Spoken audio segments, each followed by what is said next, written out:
La troisième et dernière session ordinaire du Parlement camerounais pour l'année législative 2025 s'est ouverte ce lundi 3 novembre 2025 au Palais des Verts, Paul Biya, à Yaoundé. Présidée par Kavayegue Djibril, président de l'Assemblée nationale, cette session parlementaire à forte portée politique et économique, tenue au lendemain de l'élection présidentielle du 12 octobre, ayant reconduit Paul Biya à la tête de l'État pour un mandat de 7 ans, s'est ouverte sur fond de serment présidentiel et de débat budgétaire. Dans son discours d'ouverture de la session, le président de l'Assemblée nationale a de prime abord salué le calme dans lequel s'est déroulé, sur tout l'ensemble du territoire national, le scrutin présidentiel du 12 octobre, malgré quelques actes isolés de violence.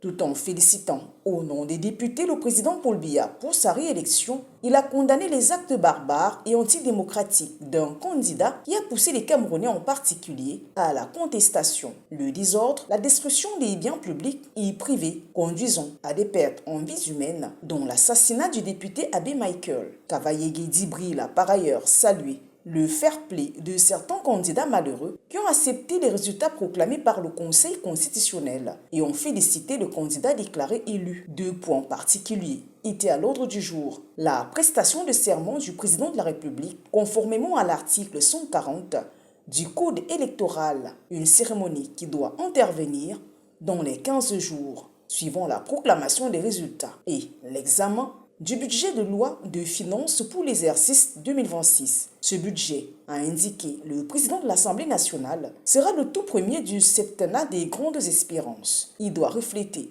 les priorités du nouvel exécutif et s'inscrire dans la poursuite du processus de transformation structurelle de l'économie camerounaise. Le texte prescrit la promotion de l'industrie pharmaceutique nationale, le développement des énergies renouvelables, la finalisation et la mise en service de certains barrages hydroélectriques, ainsi que le renforcement de l'accompagnement des entreprises dans les filières prioritaires. Sur le plan territorial, le gouvernement devra poursuivre la reconstruction des régions du nord-ouest, du sud-ouest et de l'extrême nord affectées par les crises sécuritaires. D'autres mesures en matière douanière et sur le plan fiscal sont également mentionnés dans cette circulaire présidentielle adressée au gouvernement.